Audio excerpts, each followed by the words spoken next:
La historia de la Edad Media no tiene más testigos que lo que han construido los arquitectos y lo que se ha escrito en los pergaminos.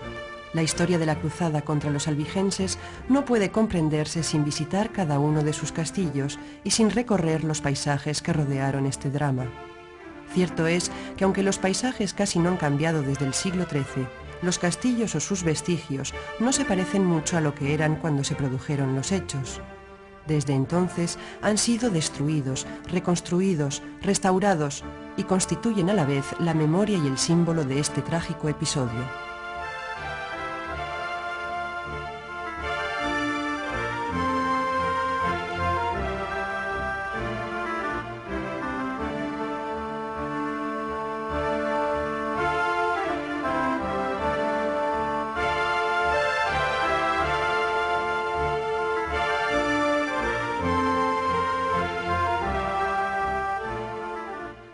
Hacia el año 1000, en Europa, toda la sociedad está sometida al único poder de la Iglesia católica. La Iglesia dicta e impone las leyes, juzga a los hombres en su vida presente y decide si su porvenir será en el paraíso o en el infierno. El hombre medieval, ya sea guerrero, campesino o monje, no tiene más horizonte que el religioso.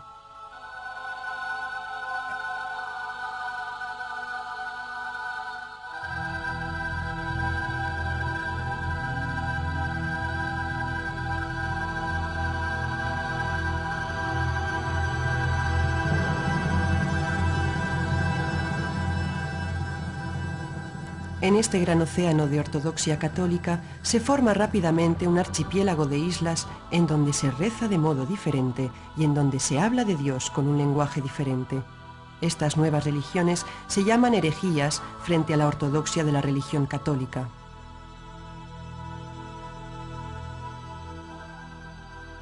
Estas herejías se encuentran en toda Europa, desde el Mar Negro hasta los confines del Imperio Bizantino, pasando por el Mar del Norte en el Imperio Germánico, así como por toda la costa norte del Mediterráneo, el Golfo de León, que toca con el Languedoc, el Mar Adriático, los reinos de Italia y de Sicilia y el Mar Egeo. Pero aunque se les llame bogomilos, bulgro, patarin, piflo, albigenses o cátaros, los hombres cuya memoria religiosa ha llegado hasta nosotros son todos hermanos de una misma religión.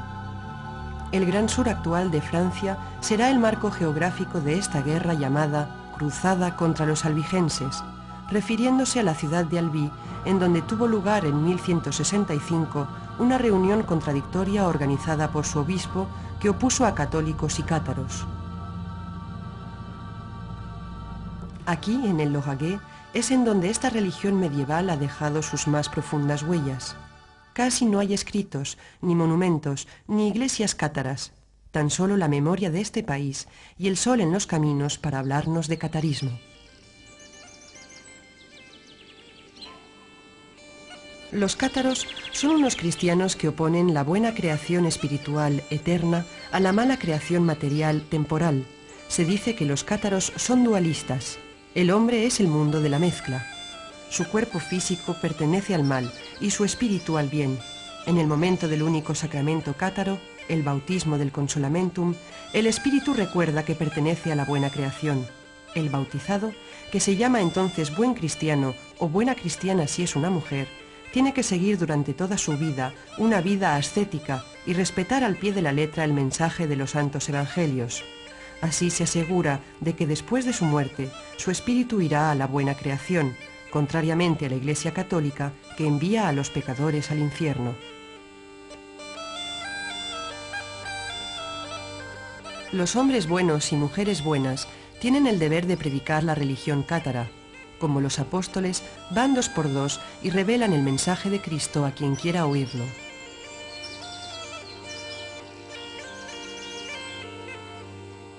Esta nueva religión desbarata el orden establecido por la sociedad feudal. Se opone al matrimonio, al juramento de fidelidad entre los nobles y los vasallos, promulga la igualdad sexual, predica la paz en una época de guerras incesantes. Todas estas razones inquietan a Roma.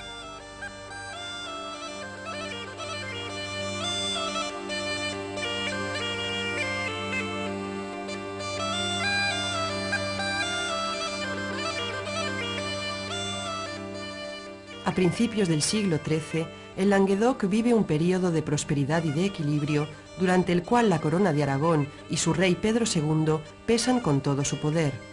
Otras fuerzas políticas, vasallas directas o no de los reyes de Francia y de Aragón, como el condado de Toulouse y Raimundo VI de Saint-Gilles, el vizcondado de Carcassona y su señor Raymond Gilles de Trencavel, también señor de Albi, de Béziers y de la región del Gazès, la Casa de Foix o el condado de Provenza, fueron poco a poco autónomos.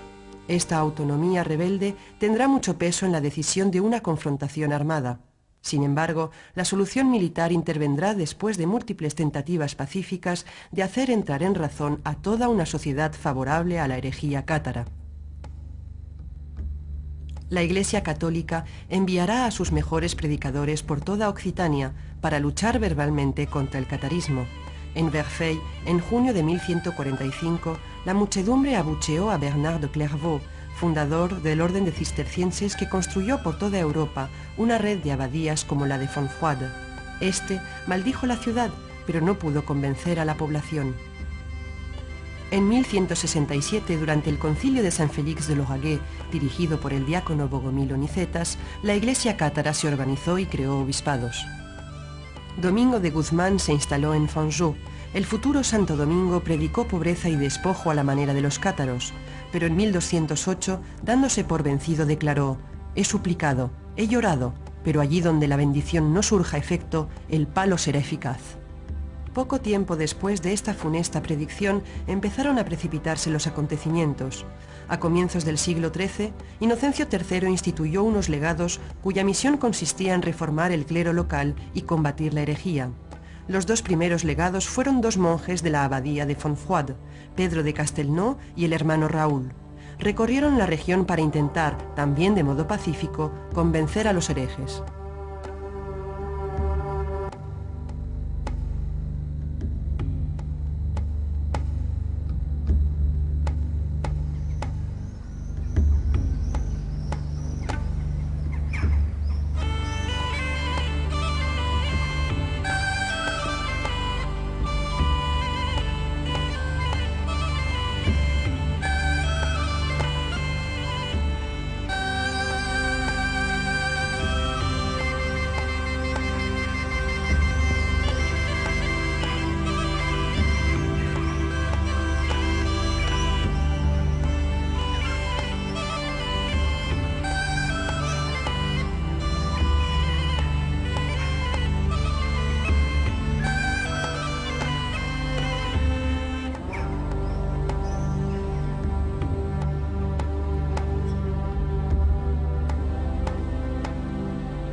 El 15 de febrero del año de gracia de 1208, todo cambió.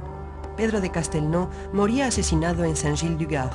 Este crimen, que podía ser una orden de Raimundo VI de Toulouse, sirvió de pretexto para que las autoridades católicas organizaran la lucha armada contra los herejes cátaros y sus protectores. El Papa Inocencio III excomulgó al conde de Toulouse y mandó predicar por toda la cristiandad la única cruzada que nunca se organizó en tierras católicas. Le pidió al rey de Francia que la dirigiera. Felipe Augusto se negó, pero no se opuso a que partieran sus vasallos.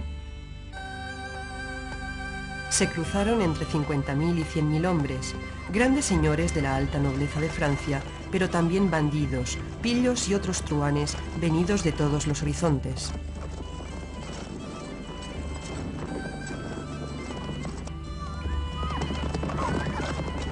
Las armadas cruzadas descendieron por el valle del Ródano, dirigidas por un nuevo legado, Arnaud Amaury, abad de Citeaux.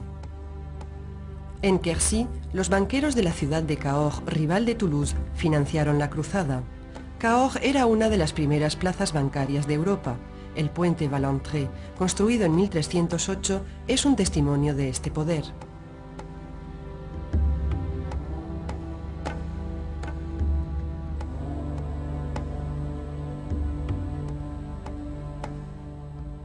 Durante la primavera de 1209, algunos cruzados dirigidos por el arzobispo de Burdeos destruyeron la ciudad de Tonneins después de haber masacrado a los habitantes. Es el primer acto de barbarie de lo que se llamará la cruzada contra los albigenses. Por su parte, Raimundo VI sintió el peligro que amenazaba a su condado y fue a Saint-Gilles-du-Gard el 18 de junio para hacer penitencia y cruzarse. Dejó así de estar excomulgado. Mientras tanto, algunos cruzados tomaron la ciudad de Casseneuil, cerca de Agen, y quemaron a los herejes que encontraron. Fue la primera hoguera de la cruzada.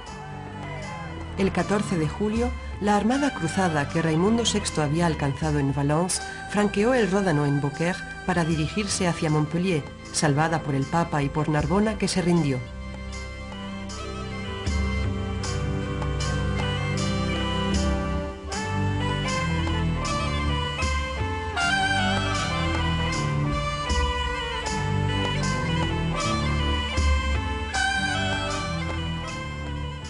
En Montpellier, Raimundo José Trencavel, conde de Béziers y vizconde de Carcassona, intentó también cruzarse para salvar sus tierras, pero los cruzados se negaron a aceptarle.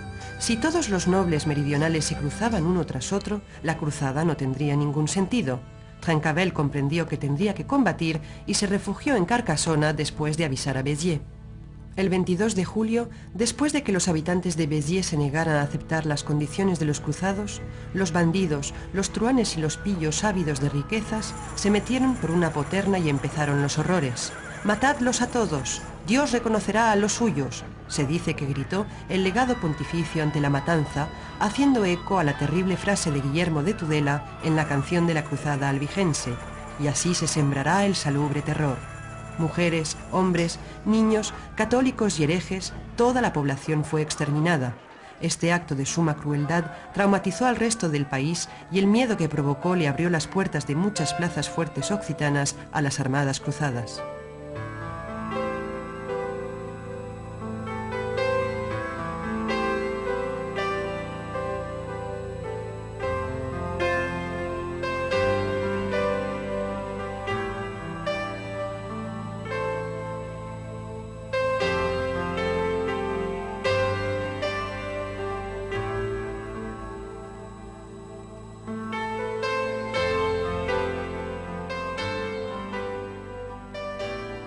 El 28 de julio, los cruzados llegaron a Carcassona.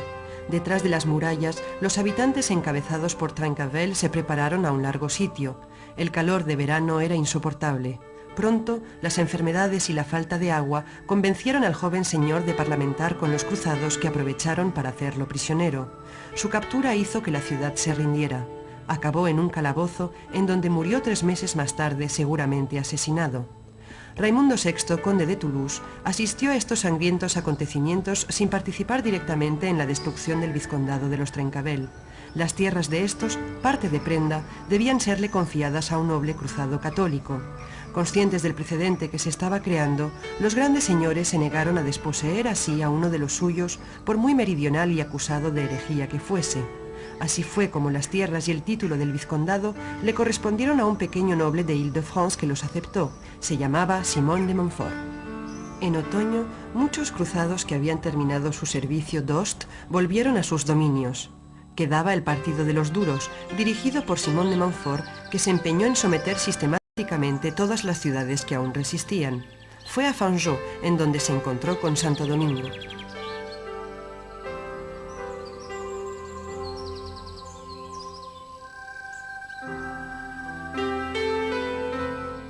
Esta ciudad, cátara por excelencia, ha conservado una cruz atribuida erróneamente a los cátaros que se negaban a sacralizar el instrumento del suplicio de Jesús.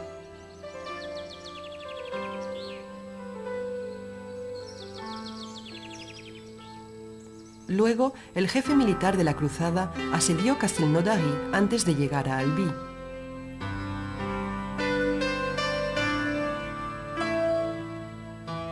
Albi fue de algún modo la que abrió y cerró los paréntesis del episodio cátaro. Dio uno de los nombres que se atribuyó a los herejes después de la reunión de Lambert y fue donde, al final del siglo XIII, se edificó la Catedral de Santa Cecilia, obra maestra del gótico meridional, símbolo de la victoria de la ortodoxia sobre la desviación.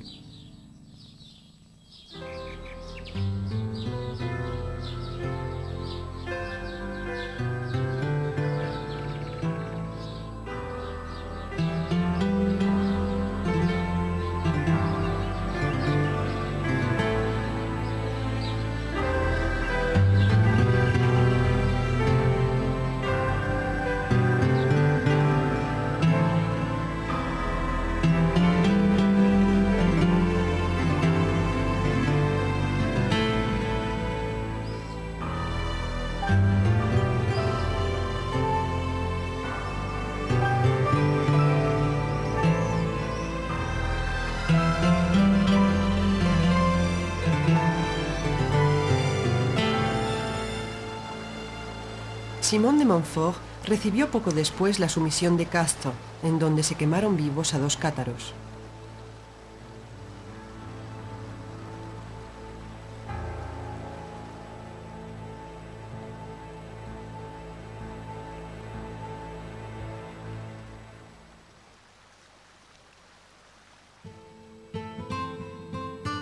La Bastide de Mirepoix se rindió.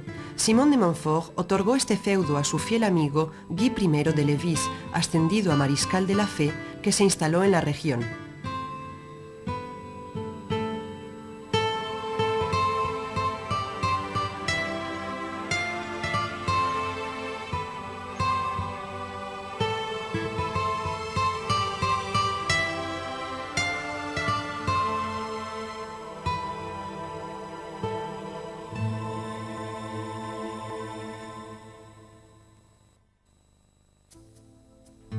Con el retorno progresivo de los nobles franceses a sus tierras, las fuerzas militares de Simón de Montfort disminuyeron. Se sentía cada vez más vulnerable en tierras hostiles. Aprovechándose de esta fragilidad, el conde de Foix, cuya hermana Esclarmonde era una perfecta cátara, lanzó una ofensiva que fracasó en Fanjeaux.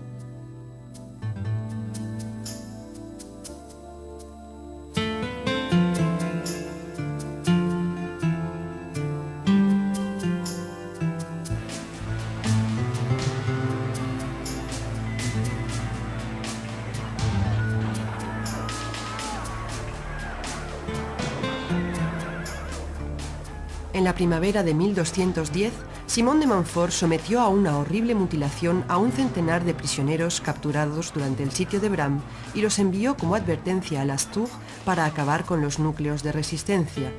En junio emprendió el sitio de Minerva. La ciudad, rodeada de abruptos despeñaderos, estaba defendida por una eficaz guarnición al mando de Guillaume de Minerva.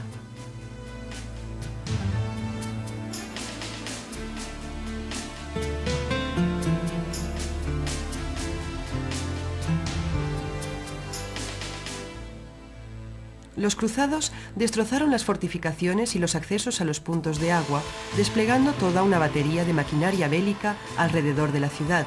Minerva, sedienta, acabó por rendirse. A los soldados de Guillaume de Minerva se les respetó la vida. Sin embargo, los 140 refugiados cátaros prefirieron ser quemados vivos antes que renegar de su fe.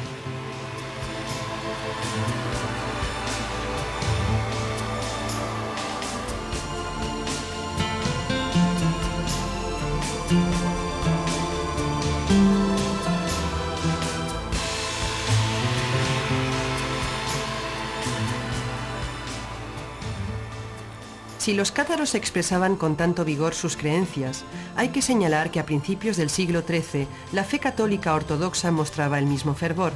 La práctica de las peregrinaciones, y en particular la de Santiago de Compostela, estaba en pleno apogeo. El arte románico se expresaba con obras maestras realizadas por artistas, a menudo anónimos, como el maestro de Cabestany, que esculpió a finales del siglo XII los capiteles de Rieux, muy cerca de Minerva.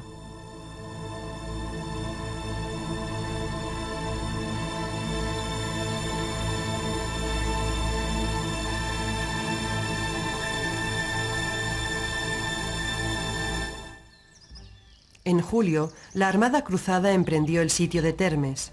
Raimundo de Termes, noble de aquel país áspero y sin riquezas, se opuso ferozmente a Simón de Montfort, pensando que su fortaleza era inexpugnable si se la asaltaba directamente. Aquí tampoco vencieron las armas, sino el calor veraniego y la disentería que pudieron con la resistencia de los sitiados. 4 meses más tarde, en noviembre, Termes se rindió.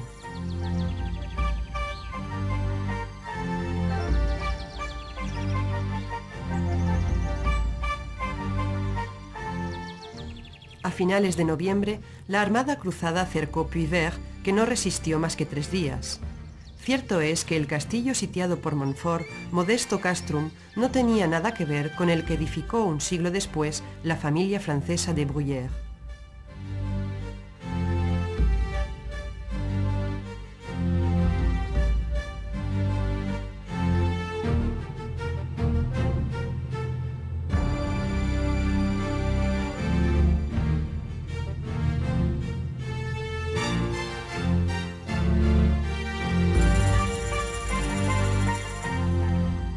La sala de recepción del torreón presenta 8 ramas ojivales cuyas nervuras se anudan en una clave de bóveda que representa a una pareja real.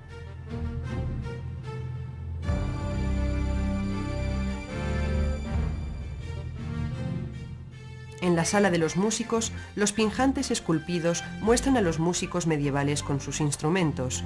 Estos motivos pacíficos contrastan con la crueldad de aquella época de guerras, pero demuestran que Occitania era también la tierra de los trovadores. Muchos nobles mantenían una corte de amor cortés en donde se encontraban gaitas y rimas en vez de espadas y lanzas. A pesar de que el pensamiento de los trovadores, que también aspiraban a cierta pureza en las reglas de vida, no parezca muy diferente del catarismo, no se puede considerar que fuesen adeptos a la herejía. A principios del año 1211, Raimundo VI, conde de Toulouse, salvó una vez más sus tierras del feroz apetito de las armadas cruzadas de Simón de Montfort y del legado Arnaud Amaury. Hacia finales del mes de enero, los cruzados se reunieron en una conferencia en Narbona. Simón de Montfort, nuevo vizconde de Carcasona, le rindió homenaje al rey de Aragón, siendo su vasallo. Luego, los jefes de la cruzada arreglaron la reconciliación entre el conde de Foix y la Iglesia y pensaron en cómo acabar con la inercia política del conde de Toulouse.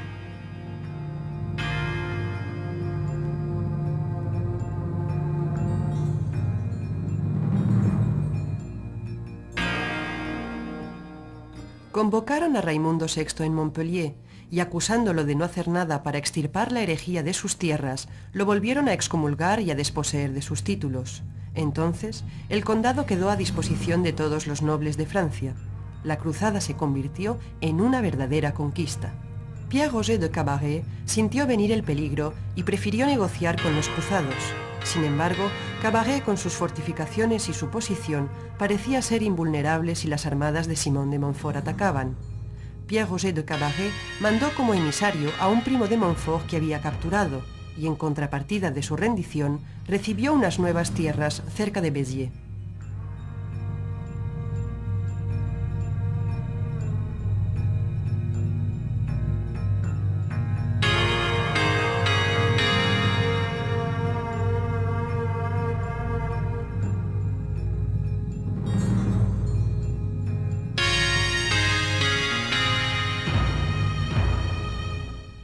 En marzo, Simón de Montfort inició el sitio de Lavore. El final fue espantoso. En mayo, la ciudad estaba entre las manos de los cruzados. Su señor, Emery de Montréal, y 80 de sus hombres fueron ahorcados o degollados.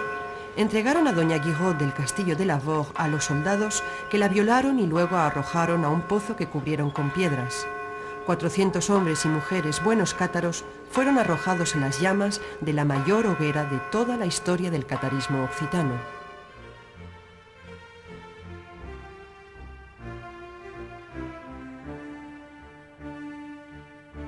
Las armadas cruzadas volvieron al Quercy después de asediar Cassés, en el Aude, en donde 60 cátaros fueron ajusticiados. Simón de Montfort recibió en Cahors el homenaje de los nobles de la región.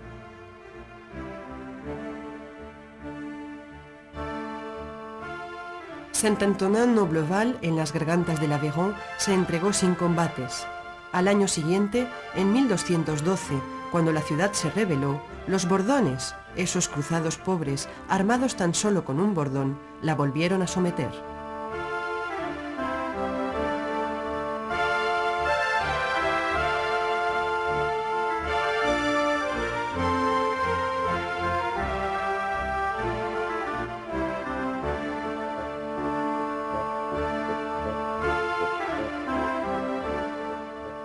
Cerca de Saint-Antonin-Nobleval, en Bruniquel, Guillermo de Tudela escribió su Canción de la Cruzada, formidable texto épico de varios miles de versos. Cronista de guerra, periodista antes de hora, gracias a él se conocen hoy perfectamente las peripecias de esta historia. Después de su muerte, un escritor anónimo seguirá con su obra. Puy-el-Sic, plaza fuerte que cerraba el paso entre Bruniquel y Gaillac, se sometió sin verdadera resistencia. Sin embargo, cambió varias veces de señor y de bando según progresaba la cruzada. Simón de Montfort y Baudouin de Toulouse la volvieron a someter en 1212 y 1213. Los cruzados asediaron Toulouse por primera vez en junio. Al cabo de 10 días se dieron cuenta de que someter a una ciudad tan importante no era tan fácil. Renunciaron entonces y levantaron el campo, lamentándolo porque Toulouse era ya una bellísima ciudad, la tercera de Europa después de Venecia y Roma, la flor de las ciudades, según la expresión de Guillermo de Tudela en su Canción de la Cruzada. Poseía aquella joya románica llamada Saint-Sernin, rodeada por un gran pueblo de artesanos venidos de lejos, que se ubicaban allí en donde se concentraban riquezas materiales y espirituales.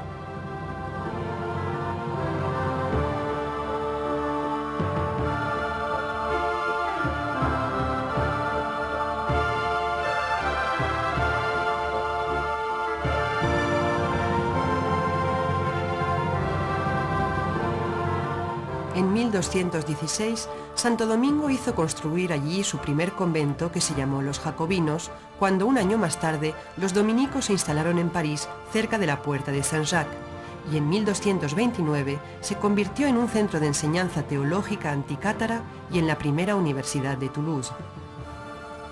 Los edificios conventuales, así como el claustro de columnillas ojivales, forman un notable conjunto de arquitectura gótica del Languedoc.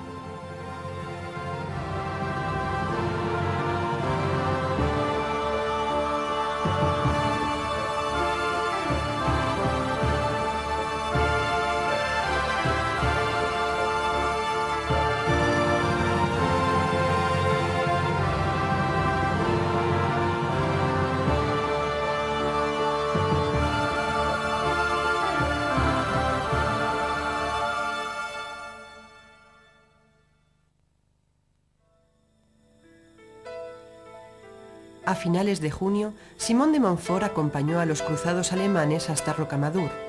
No era un viaje militar, sino una simple peregrinación que el jefe de las armadas cruzadas hacía a uno de los más importantes centros de la fe católica medieval, como lo hiciera San Bernardo, Santo Domingo, el rey San Luis y otras muchas ilustres personalidades.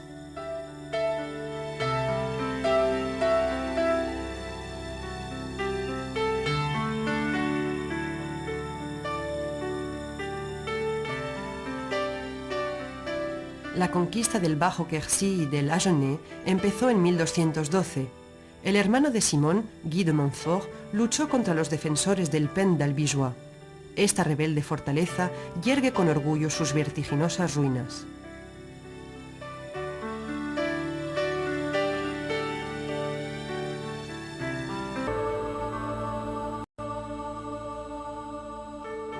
El 8 de septiembre, al término de un sitio lleno de peripecias y de múltiples traiciones, durante el cual hirieron a Simón de Montfort y mataron al caballo sobre el que iba montado, los cruzados entraron en Moissac.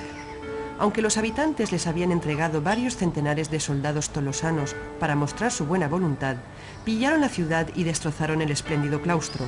Afortunadamente, estos trágicos acontecimientos no afectaron las obras maestras de arte románico que se ubican en la espléndida abadía cluniacense elevada sobre la vía Podenchis que conduce a Santiago de Compostela.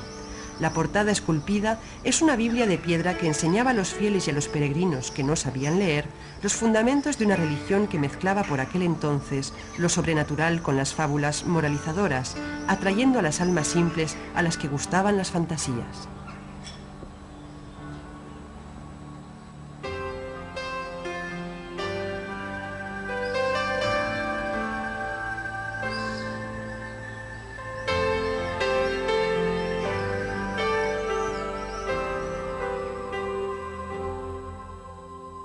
El claustro adosado a la iglesia abacial, fundado en 1100, es sin duda la joya de Moissac y uno de los mayores tesoros de todo el arte románico.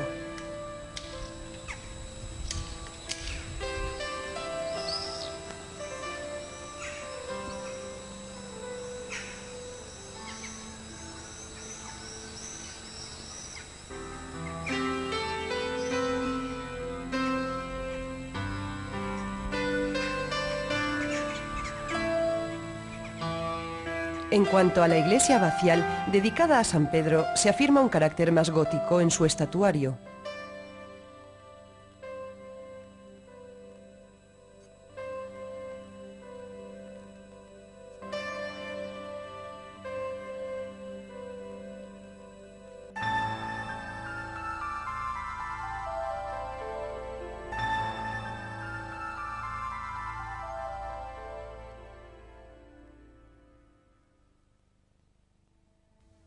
Las campañas militares de 1212 no tenían otra finalidad más que hacer de Simón de Montfort el dueño de todas las posesiones de Raimundo VI.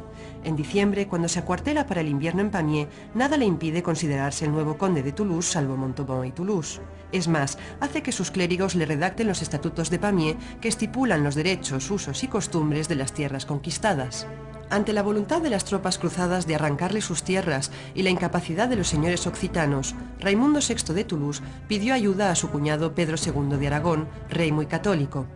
Así fue como las armadas occitanas, la milicia tolosana y las tropas del rey de Aragón se enfrentaron a las fuerzas cruzadas en Muret el 13 de septiembre de 1213. Pedro II de Aragón perdió la vida en esta batalla inverosímil, durante la cual se mataron entre ellos dos bandos católicos. Se habla de 15.000 víctimas. Los cruzados vencieron aunque eran inferiores en número. Con esta victoria, Simón de Montfort tuvo la reputación de ser invencible. El trauma moral que sintieron entonces los occitanos era tan fuerte como el del masacre de Béziers. En octubre, la Provenza se rebeló. Las ciudades de Narbona, Montpellier y Nîmes se niegan a acoger a las tropas de Simón de Montfort.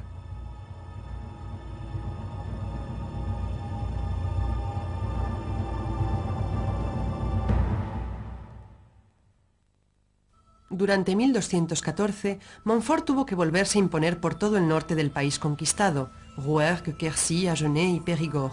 Subió por el valle del Dordogne y conquistó el castillo de Castelnau, que no opuso ninguna resistencia.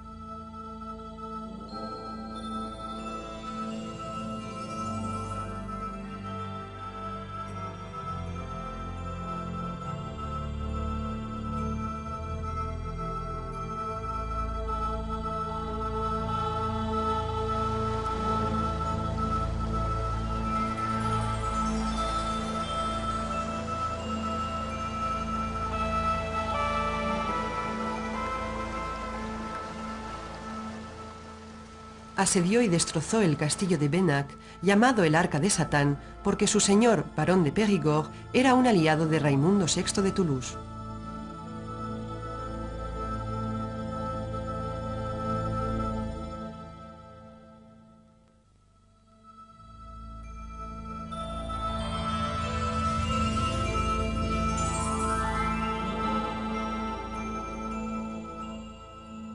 Simón de Montfort condujo entonces a sus tropas hacia las tierras de Sir Bernard de Cazenac, señor del castillo de Montfort que fue saqueado.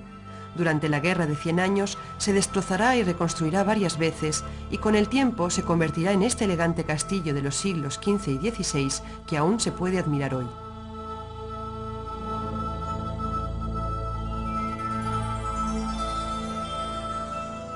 No se puede uno imaginar que en lugar de la Bastide de Dôme, construida en el siglo XIII por Felipe el Intrépido, hubiera un imponente torreón del castillo primitivo, destrozado también durante esta campaña.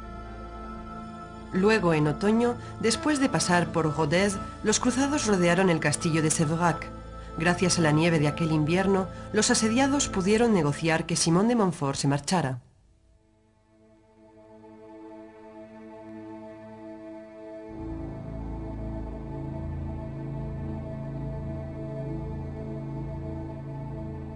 Aquel año cayeron también Najac en Rouergue y Morlhon, en donde 7 valdenses, herejes como los cátaros, fueron quemados vivos.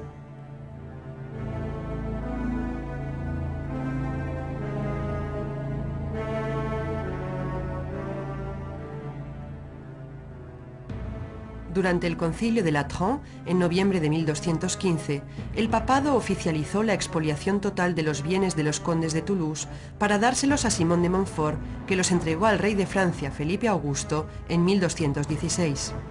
Esta injusticia generó una guerra de reconquista encabezada por Raimundo VI y su joven hijo de 19 años, Raimundo VII.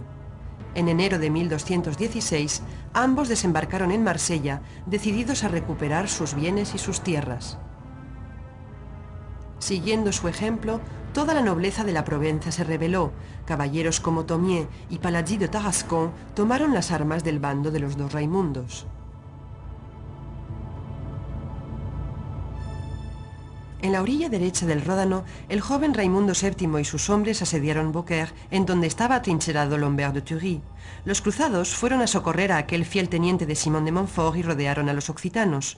Durante 3 meses hubieron violentísimos combates y verdaderas batallas de trincheras hasta que Beaucaire se rindió. Fue la primera derrota de la Armada Cruzada. Fue también cuando murió Inocencio III. Después de haber controlado Toulouse, que se había rebelado durante su ausencia, Simón de Montfort fue a Tarbes, en donde su hijo se casó con Petronila de Bigorra. Luego intentó en vano invadir el castillo de Lourdes, defendido por Nuno Sanche y Guillaume Raymond de Montcade.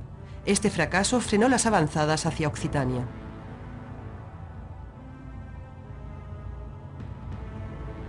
A principios de septiembre de 1217, Raimundo VI de Toulouse se reunió en Saint-Lizier con los caballeros faidits, es decir, con los desposeídos como él de sus bienes y títulos.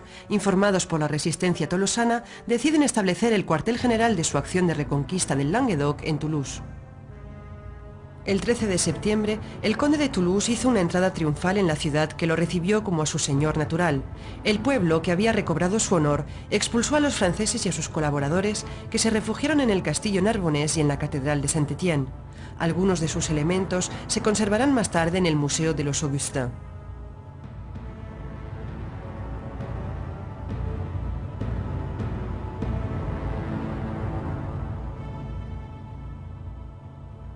Simón de Montfort volvió rápidamente del otro lado del Ródano, en donde se luchaba contra los señores de la Provenza, y comenzó un sitio que duró 10 meses. Mientras tanto, las defensas de la ciudad que habían sido destruidas estaban de nuevo en pie. El conde de Foix y su armada, con los refuerzos de los caballeros aragoneses y catalanes, llegan para ayudar a Toulouse. A pesar de los repetidos asaltos de los cruzados, Toulouse resiste y el 25 de junio, una piedra catapultada por un manganel, dirigido según se dice por las mujeres, alcanzó la cabeza de Simón de Montfort. Así acabó la vida de aquel al que llamaban el León de la Cruzada. Amaury de Montfort tomó el relevo de su padre y tuvo que enfrentarse a la rebelión general del Languedoc. Raimundo VII y Raimundo Roger de Foix ganaron a los franceses en Baziège. El príncipe Luis fue a socorrer a los cruzados. Regresó a Francia, dejando a Amaury de Montfort solo ante su destino, después de intentar en vano sitiar Toulouse.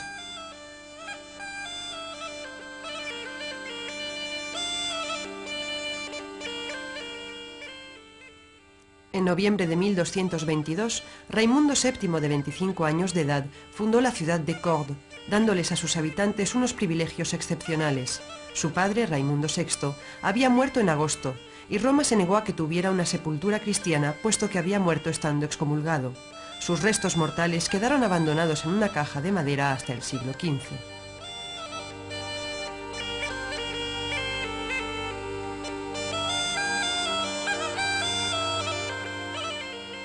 Amaury de Montfort tuvo que renunciar progresivamente a sus posesiones occitanas.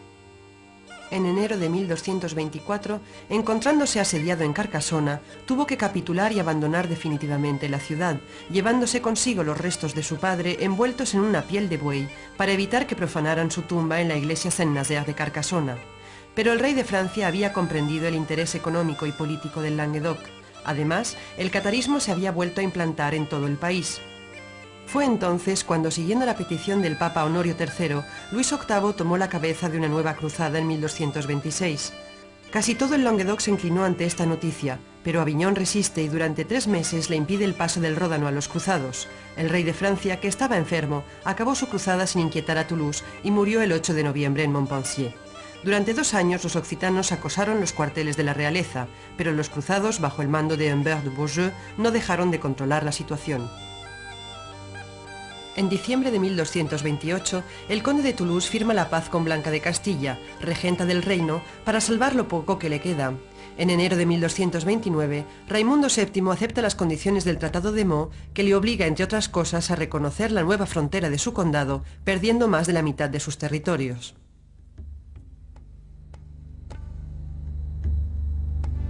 Raimundo de Trencabel, vizconde de Carcassona, que se había refugiado en la corte del rey Jaime de Aragón, se niega a inclinarse ante el rey de Francia. El 7 de septiembre de 1240, después de haber sublevado a la población contra los franceses, asedia Carcasona con la firme intención de recuperar sus tierras. Sus tropas intentaron asaltar 8 veces las murallas, pero todos los intentos fracasaron. A pesar de todo un arsenal de maquinaria de guerra, la ciudad no le abrió las puertas a su antiguo dueño.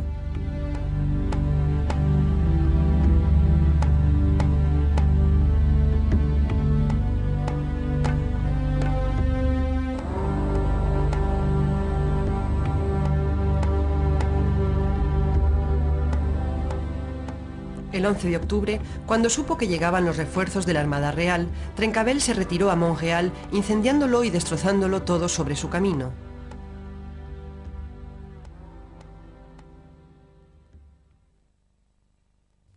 El 13 de noviembre, la Armada Real que perseguía a los hombres de Trencavel toma posición ante Peyrepertuis. Después de 3 días de negociaciones con Guillaume de Peyrepertuis, Juan de Beaumont, chambelán del rey Luis IX, obtiene su rendición. Esta formidable fortaleza, cuyo nombre significa la piedra perforada, es la obra militar más impresionante de los Pirineos. Cuando los cruzados la hubieron totalmente asediado, San Luis en persona, que quedó impresionado por las cualidades defensivas de este navío de piedra, ordenó que se restaurase. Así es como hasta la Revolución Francesa, Peyrepertuis fue uno de los eslabones del sistema de defensa de la frontera pirenaica, uno de los 5 hijos de Carcasona.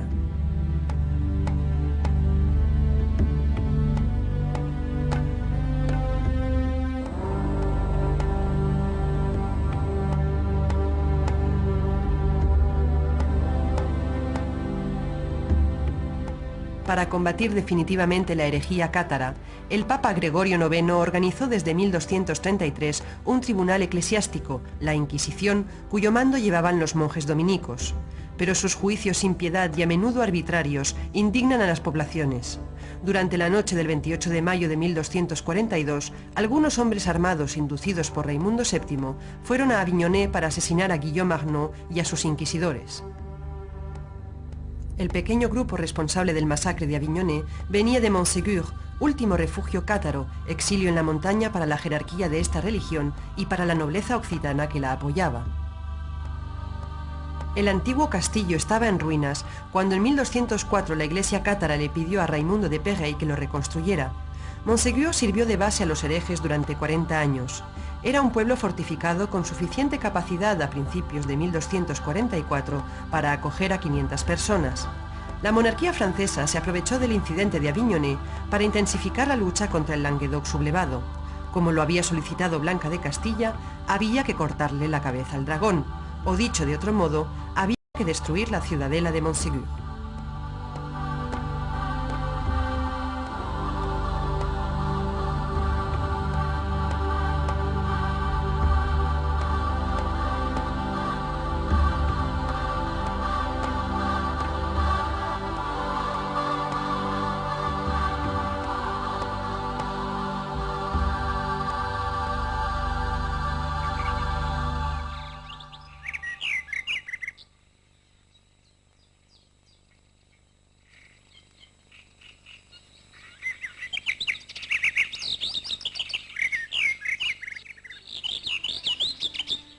El sitio empezó en mayo de 1243.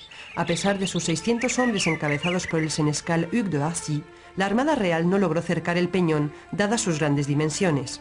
Pero los ocupantes de la fortaleza, extenuados por un sitio de 10 meses, tuvieron que rendirse en marzo de 1244. No obstante, 4 perfectos lograron escaparse durante la noche del 15 de marzo, llevándose consigo el tesoro de la iglesia cátara. El 16 de marzo, Montségur se rindió, y 200 hombres y mujeres que no quisieron abjurar su fe fueron lanzados a las llamas de una gigantesca hoguera. Una estela erguida en el Prat dels Cremats, el campo de los quemados, evoca su martirio.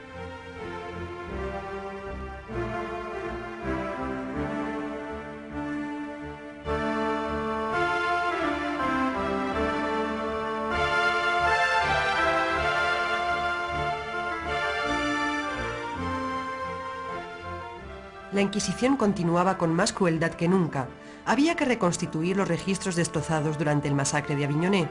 Se interrogaron a varias decenas de miles de personas. Los perfectos cátaros que estaban condenados a vivir en secreto, clandestinamente o a partir en exilio, tomaban los caminos más discretos de la región, como los que recorren el desfiladero de Pierre-Lys o las gargantas de Galamus. El porvenir político del Languedoc se perfilaba poco a poco. Una tras otra, las fortalezas militares occitanas se rindieron ante la autoridad real y se convirtieron en bastiones de la corona de Francia. Así fue como Bertrand d'Aguilar, que había participado en el masacre de Aviñonet, tuvo que abandonar su castillo.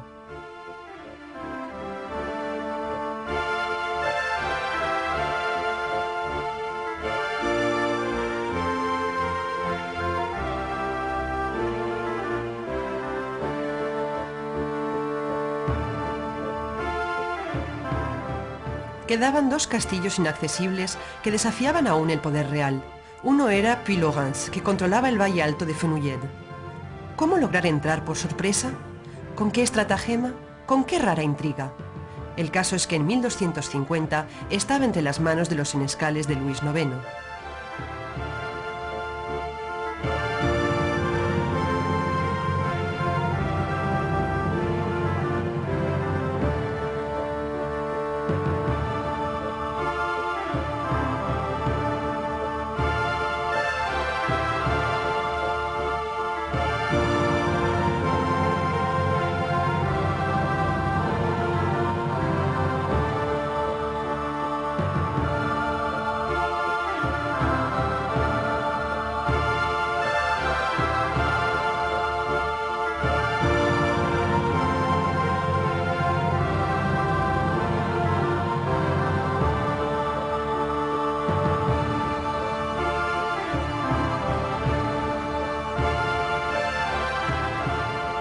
El otro era Quéribus, aéreo, esculpido en la roca, erguido como un dedo que impone obediencia, pero que 11 años después de Montségur continuaba resistiendo y negándose a someterse, porque era, según los documentos de la época, el refugio de los herejes y de los ladrones.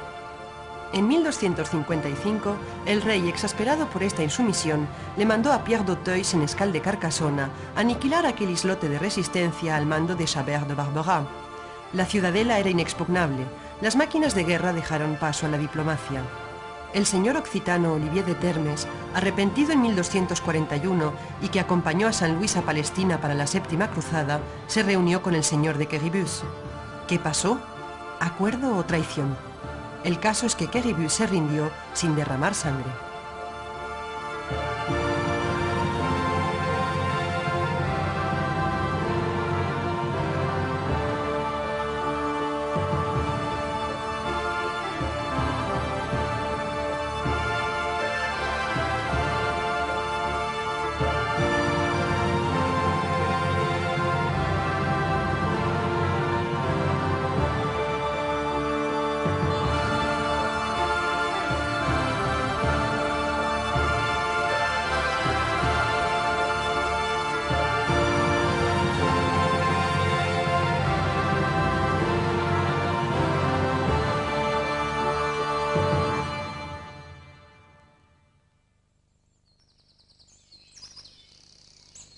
La hija de Raimundo VII de Toulouse se había casado con Alfonso de Poitiers, hermano de Luis IX. La pareja murió en 1271 sin dejar descendencia. A partir de entonces, por vía natural de herencia, todo el Languedoc perteneció definitivamente a la corona de Francia. Sin embargo, la herejía continuaba. Parecía imposible erradicarla a pesar de la Inquisición. La Iglesia cátara volvió a crear una jerarquía. Nuevos perfectos fueron a predicar y a hablar de otro Dios que el vengador y luchador de las armadas cruzadas. Pero tenían que esconderse y deslizarse como sombras furtivas por espacios de libertad limitados como las gargantas de la Fraux.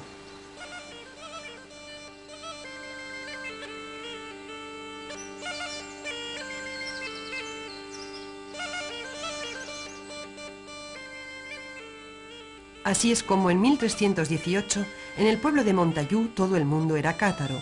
Los hermanos Autier, apoyados por la población, bautizaban y convertían.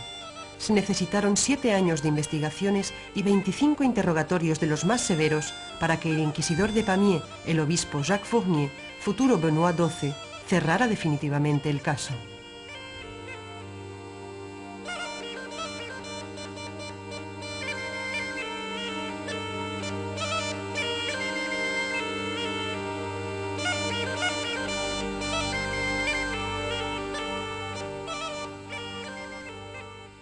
Sin embargo, la dramática e infatigable Inquisición seguía la búsqueda de herejes y en 1321 volvió a castigar en Ville-Auguste-Termenès, sobre las tierras del arzobispo de Narbona, Bernard de Farges.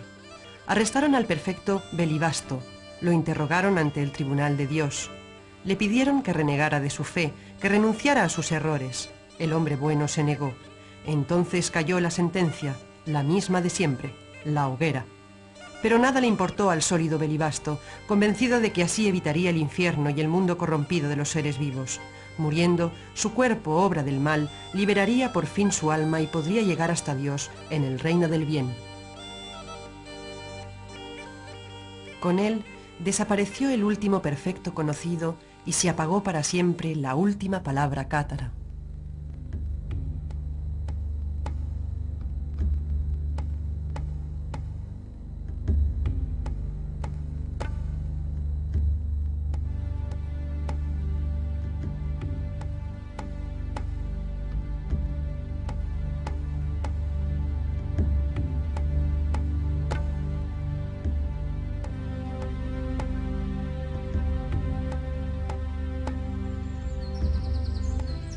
¿Qué queda de toda esta historia? Algunos vestigios manuscritos, testimonio de los sufrimientos que tuvo que soportar toda una sociedad occitana y sobre todo castillos, cuyos vestigios se encuentran por todo un país inimitable que aún está impregnado por